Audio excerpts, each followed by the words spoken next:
Hello guys and welcome back to my YouTube channel. If you're new to my channel, hello and welcome to my channel. My name is Oma. And to all of you that keep coming back, hello and welcome back. Quick reminder, if you've never subscribed, just to remind you to click that red button there that says subscribe.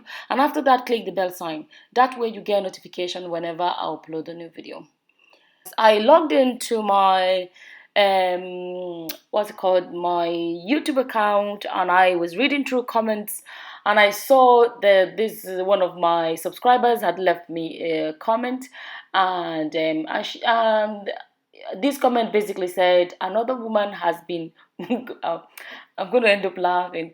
Another woman has been COZAred. I can't help it, sorry.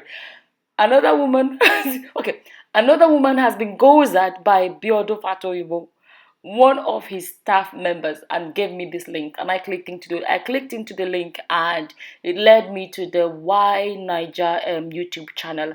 I will put the link in the description box, and you guys can go watch the whole video. It's like an hour 27 minutes long.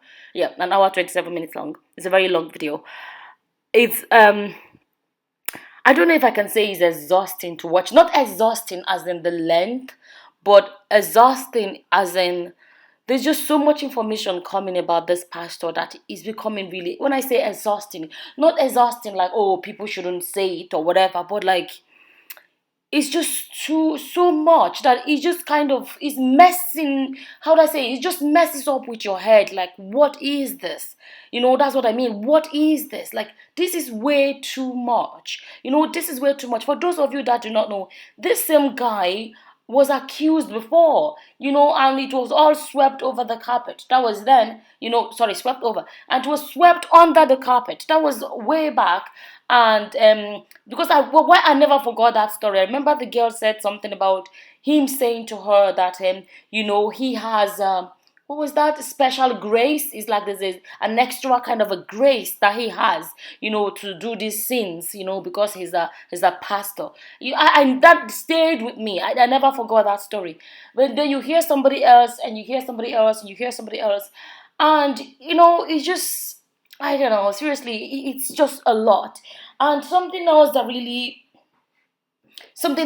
came out in the second person that's speaking up, well, in recent times, the second person in recent times, because Busola was the one that came out a few days ago, and then this lady as well.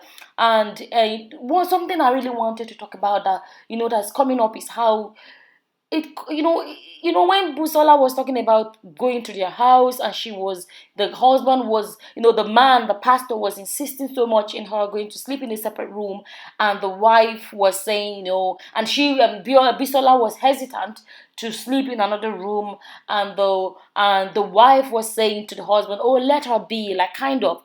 I just felt like, it was a bit too much for the man to be really almost demanding, Busala should sleep in another room, and the wife casually saying, let her be. Most women, I'm just saying, most women would have been suspicious and uncomfortable with that. But even hearing that story, it didn't come across, it's just a bit weird. It is weird. And then this lady as well, when she spoke, there was something else she said. She talked about the wife and how, Busola was talking about how it was the wife that was inviting her over to come help with the baby. And then this other lady is also hinting on the same thing about, the wife being the one kind of like calling you over. And I'm just saying, the way it sounds really odd. And then, even in the comments, you can see people saying that they think the wife is in on this. They think the wife knows what's going on. They think that, there's so many comments. I'm going to show you guys some of the comments, there are people that are living there. And I'm going to tell you guys to watch the full video yourself. And it's the same guy that did the interview, Bukola's interview. He's the same guy again that did this one. And some things don't add up. And she, this particular lady this time is not just, just a church member. She was a worker in the church. And, she has so much to say. I really would, encourage you guys to watch this video and, listen to what she has to say.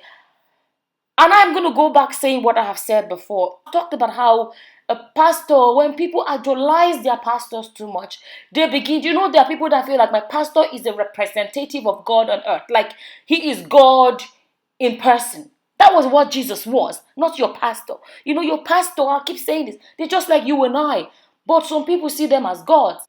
Even though I say, okay, it's an allegation what Bosola is saying, accusation, but it's possible because I know what it is for people to idolize a pastor. He's doing something wrong and they are frozen. And the last time I lost the word I was trying to use, I was talking about being starstruck as well. People can get starstruck and just be like, oh my goodness, is my amazing pastor. It's my, what's it called? Super holy pastor, whatever. And they just freeze. What they would have done if it was just a regular guy, they won't do it because it's a thing of the brain. They can freeze. You know, sometimes it takes walking away from that to be like, what the hell just happened? It can happen. It can happen. And then the person that is being idolized and being worshipped would know that, oh yeah, the girls are not really going to say no, because I am the pastor of the church. All I have to say, I can say this or say that, and they would believe me because I'm the pastor. They respect me, they honor me, they look up to me like the big pastor Alpha and Omega, and they begin to abuse that. That is what we talk about, taking advantage of people. Some people think lack of consent is like when you tie people down and tie their legs and hands and tie their mouths and everything. No, there are other ways: manipulation, brainwashing, or using your position as a respected person. So I want you guys to check out those videos, and I've said it before that if this guy is innocent, let God let God vindicate him. Let it all come out as an innocent man. But if he's not, people shouldn't keep quiet about these things. People shouldn't allow these things to just be swept under the carpet. There's something else she said. I would like you guys, like I said, when you watch this video, you will hear her say, I have talked so much about when the pastor is the Alpha and Omega of a church. No pastor should own a church. No pastor should be no. This is what I'm talking about. She talked about how there is no, if I can use the word, governing body. There's no superior. There is no body that he's answerable to. I know he made the last video, and I just read it out when he was talking about my mentors. When he talked about my mentors or whatever, in my mind, I was thinking about some other big Nigerian pastors. Maybe he calls them mentors, But at the end of the day, the sovereignty of all this, man-made sovereignty of all these pastors is the reason why these things are happening. And they will keep happening until people begin to realize, no, my pastor is not the God. Believe it or not, there are some pastors that are heading to hell and they are taking their church members with them. I've made a video where I talked about, being perfect. And I explained how both of us fall on the way. We fall out of that path for whatever distractions of life. But our plan is always to come back and stay on that path. Come back to that path of, that leads us to that, that being perfect as Christians. So when I see this, it's really heartbreaking when you see all these things that are going on. When we fall out, like I'm talking about staying on that path of being perfect. When you fall out, come back in. Don't make this mistake of ever looking up to pastors and thinking they are these holy people. No, they are like you and I, flesh and blood and bones. They fall too. They do fall as well. Don't ever feel like your pastor is untouchable. No, they are the same like you and I.